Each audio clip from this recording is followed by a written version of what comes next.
Olá pessoal, nessa videoaula vamos falar sobre o conceito de anomia. A palavra anomia significa ausência de regras. Então nesse caso, nós temos o A que significa ausência, nomia, regra, ausência de regra. Porém, quando nós falamos desse conceito, tem algumas outras significações. Um deles é o conceito de anomia como ilegalidade. Nesse caso, a ilegalidade ocorre devido ao fato de os indivíduos transgredirem as normas existentes. Por isso falamos que há uma situação anômica. Outra situação que podemos falar de anomia é quando existe uma das crenças pessoais que entram em choque com o que está previsto em termos de legislação. Nesse caso, nós temos a falta de clareza em relação ao comportamento a ser seguido. Outra situação anômica que podemos designar é a situação onde as normas, existe uma falta de normas que vincule as pessoas num dado contexto social. Então, é um dos conceitos presentes. Outra situação que é importante destacar, que o conceito de anomia poderá estar ligado, é o fato de que em determinadas situações históricas, existe mudança de valores, de comportamentos, novas necessidades sociais, e nem sempre o sistema jurídico é capaz de acompanhar. Nesse caso, então, a conceito de anomia, ou a situação de anomia, pode indicar uma situação de mudança social. Outra questão importante que devemos destacar, sem dúvida, é as discussões promovidas pelo sociólogo Émile Durkheim. Émile Durkheim discutiu seu conceito de anomia tendo em vista numa obra chamada Suicídio. Aliás, ele menciona que o suicídio trata-se de um fato social e não meramente individual. Para ele, o principal objeto de estudo do suicídio é o suicídio anômico. Agora a questão que vamos ter é qual seria a causa comum, a causa dos suicídios. Ao ver dele, isso pode constatar a falta de a existência do suicídio devido ao excesso ou falta de integração do dado indivíduo na sociedade. Nesse caso, nós podemos verificar o excesso ou falta de elementos que venham trazer o indivíduo, venham possibilitar a socialização do dado indivíduo com os demais membros do dado grupo social. E o nosso amigo Durkheim, o sociólogo Durkheim, ele classificou o suicídio em três classes principais. Um deles é o egoísta. Nesse caso, a pessoa se sente totalmente desvinculada do grupo social. Poderíamos citar o exemplo de um viúvo que não tem filhos e por esse motivo ele não se sente vinculado ao grupo social, falta integração e com isso não desenvolve um sentimento de pertencimento, o que leva, no caso, ao suicídio. Uma outra situação, uma outra classe de suicídio desenvolvido por Durkheim é o suicídio altruísta, que é totalmente diferente do anterior, porque essa forma de suicídio ela é marcada por justamente ter o excesso de vínculo social do grupo social. Motivos, por exemplo, de honra são elementos que levam o indivíduo a cometer suicídio. O indivíduo se sente muito vinculado ao do grupo social. E por fim, o anômico. O suicídio anômico que o Émile Durkheim descreve é uma situação decorrente do fato de haver uma situação de falta de limite de regras sociais, que levariam justamente a determinadas perturbações que desorientam, não tem base para orientar os indivíduos. Gerando, no caso, um desequilíbrio na ação do indivíduo. Porque para Durkheim, o ser humano é um ser que tem desejos e busca satisfação.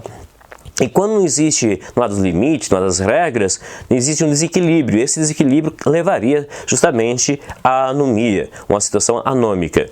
É interessante destacar que para Durkheim, o suicídio ele pode ocorrer com maior frequência tanto em situações de prosperidade, onde o indivíduo pode ter alcançado tudo o que buscou e a sociedade não é capaz de impor novos limites, e ele não tem mais elementos a serem conquistados e com isso cometeria suicídio. Uma outra situação é, no caso, a situação de depressão. O indivíduo está acostumado com um determinado padrão social, levaria a uma situação de desespero, portanto, uma situação suicida. Então, é uma situação que Durkheim descreve. Um outro pensador que traz a discussão sobre o conceito de anomia é Robert King Merton. Merton, ele escreveu o conceito de anomia ligado com o conceito de meta social. O que deveria ser uma meta social? É algo a ser buscado, que a sociedade determina como uma necessidade. Por exemplo, a busca por uma casa dos sonhos, pelo sucesso profissional, sucesso econômico, são metas sociais estabelecidas pela sociedade. Porém, aí vem a questão, nem todos terão condições de atingir tais metas culturais. E nesse caso, ao ver de Merton, nós teríamos um desajuste entre os meios considerados legítimos e, no caso, as metas impostas pelas sociedades, os sonhos de consumo, a busca. Então, nesse caso, nós teremos a causa da anomia. A anomia generalizada seria consequente, ao ver desse autor, desse desajuste entre metas culturais estabelecidas, aonde a sociedade incentiva o indivíduo a buscar constantemente por elas, e, por outro lado, não possibilita a todos o acesso aos meios para conquistar. E como os indivíduos não têm acesso aos meios, é muito comum, ao ver no caso de Merton, os indivíduos buscarem se adaptar, cada um à sua forma. Nesse caso, ele vai falar de modos de adaptação. É uma forma de comportamento em relação à situação de existir as metas culturais e os meios. E no caso, nem todos têm acesso aos meios. Então os indivíduos se adaptam de uma forma ou de outra. Ele destaca o exemplo no caso de modo de adaptação, ou de conformidade. Nesse caso, nós estamos falando de um conceito, de um modo de adaptação modal, exemplar. O indivíduo busca as metas sociais, ele preserva essas metas sociais, considerando os meios. Então, nesse caso, nós temos um exemplo modal, exemplar dentro da sociedade. Porém, nem todos os indivíduos vão seguir dessa forma. Existem outros que vão buscar inovar em relação à situação.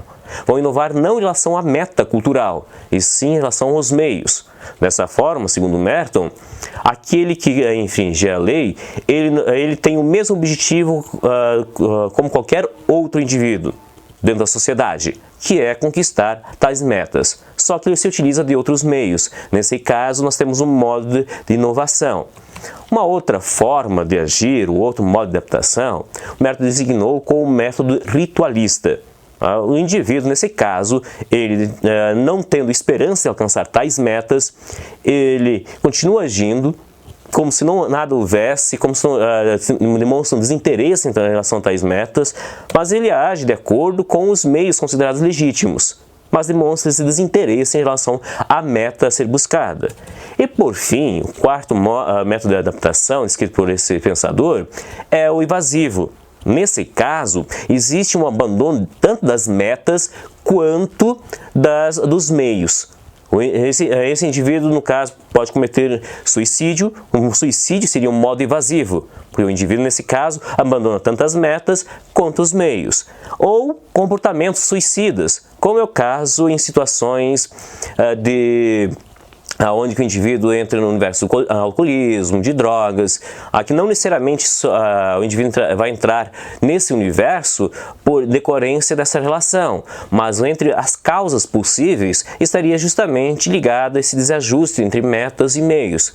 E como o indivíduo, nesse caso, ele busca uma outra maneira, ele busca um meio evasivo, ou seja, ele foge do problema. Olha, nunca vou conseguir alcançar tais metas. Então ele vai buscar sua satisfação, seus desejos, de maneira momentânea, em prazeres momentâneos. E no caso, através do álcool, através de drogas ilícitas. E nesse caso, nós não temos um indivíduo que não deixe de ser uma forma de suicídio, um indivíduo suicida. E, por fim, é interessante trazer algumas considerações críticas que são descritas bastante por uma autora, Ana Lúcia Zabadel. Ela descreve que tanto Merton demonstra justamente a cilada, demonstra que a obra deles, de Merton, acerta sobre as ciladas das sociedades modernas, que está justamente em prescrever determinadas metas que nem todos poderão alcançar. Isso leva justamente a um desajuste de conduta. Porém, as discussões teóricas de Merton não são suficientes para trabalhar alguns problemas de ilegalidade, de situações onde que existe dos crimes. Um exemplo que podemos citar, no caso, seria o fato do homicídio passional, a violência sexual, a violência contra os animais. Não haver dessa autora, no caso, a teoria de Merton não seria suficiente para explicar tais problemas.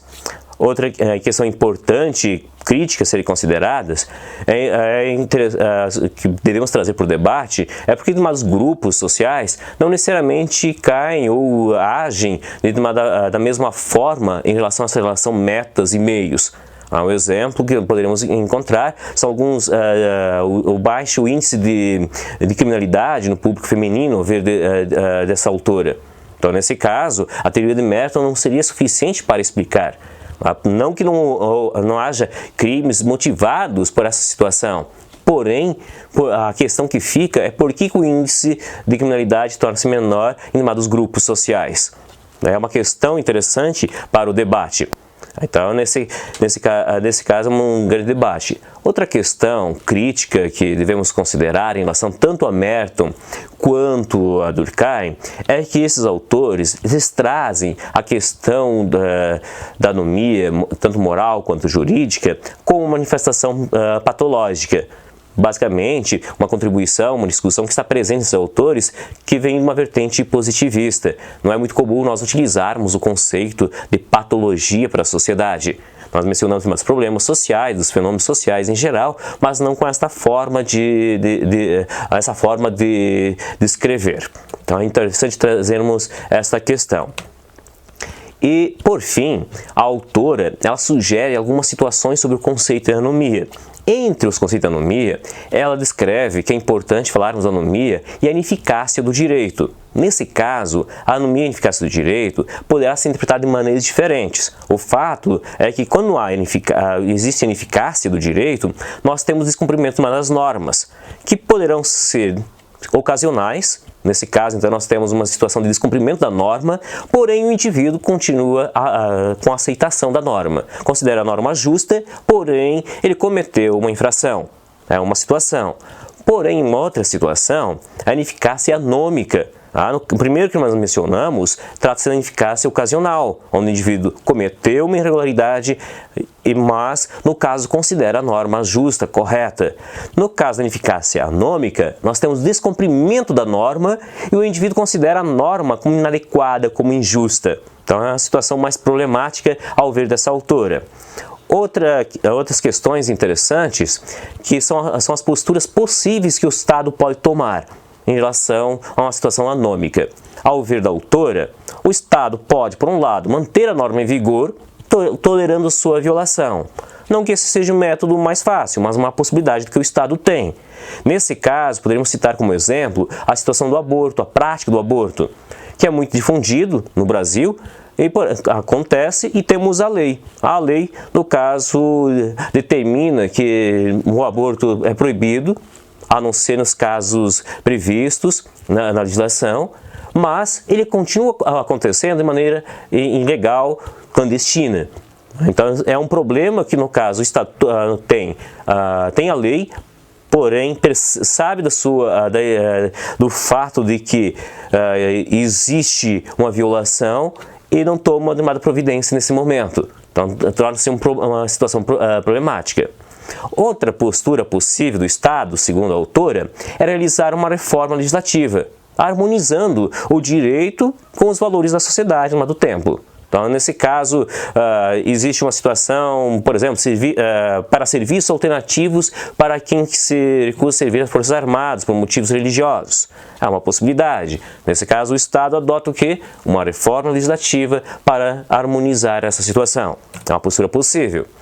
E, além disso, a autora destaca que é importante trazermos a questão da propaganda moral para convencer as pessoas, demonstrar que uma prática não é interessante, fazer campanhas sobre as consequências desastrosas do uso de drogas, a questão do álcool e volante, tudo isso torna-se importante fazer essas campanhas para a conscientização dos indivíduos. E ainda o Estado pode tomar uma outra providência é justamente intensificar a repressão para combater as tendências anômicas. Uma outra postura que o Estado pode tomar. Uma outra situação, outra relação que nós temos com o conceito de anomia é a questão da anomia e o poder. Nesse caso, para analisar esse fenômeno, é interessante termos em conta o conceito de anomia e de heteronomia. Autonomia significa que o indivíduo se rege por suas próprias regras, suas próprias leis. Heteronomia, quando nós vemos um indivíduo que se submete a uma das normas, uma das regras de outros, ela vem de fora. Nesse caso, nós percebemos uma relação que as normas são impostas pelos detentores do poder. Nesse caso, nós temos uma situação heterônoma.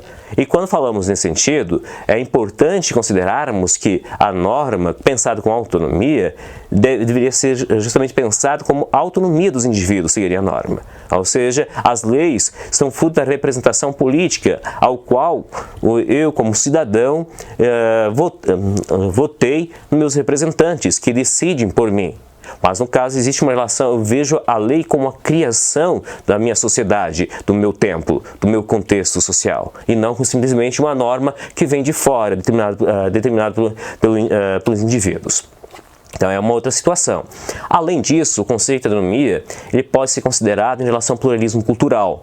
Ao ver tanto Durkheim quanto Merton, eles destacaram que como um fenômeno, ao mesmo tempo da anomia, como um fenômeno, no caso, patológico, ou por vezes até a transgressão como normal, quando não ameaça a existência social. E quando o fenômeno da anomia é generalizado, como um fenômeno patológico, que ameaça a existência social. É importante trazermos isso em conta. Agora, uma característica da sociedade moderna é, de fato, existir uma sociedade que é plural, pluralista em termos de valores, de cultura, o que torna mais difícil um sistema de coesão social, um sistema onde prevaleça uma sociedade mais unificada, devido justamente a essa questão de termos uma sociedade mais plural. Então, é um debate que, se nós olharmos Durkheim, esse debate seria um tanto complicado. A ideia de Durkheim é que a sociedade, o Estado, deve impor as regras e o grande desafio é unificar as forças do Estado em relação aos indivíduos. Então, é uma discussão bastante interessante. Diferente vai acontecer quando discutimos com o Max Weber, que parte justamente da relação dos indivíduos, trata da correlação entre esses, que geram e constroem valores. É uma situação totalmente diferente do positivismo nesse caso. Então, torna-se importante nós discutirmos isso. Então, pessoal, para a aula de hoje, seria essa temática. Até uma próxima oportunidade.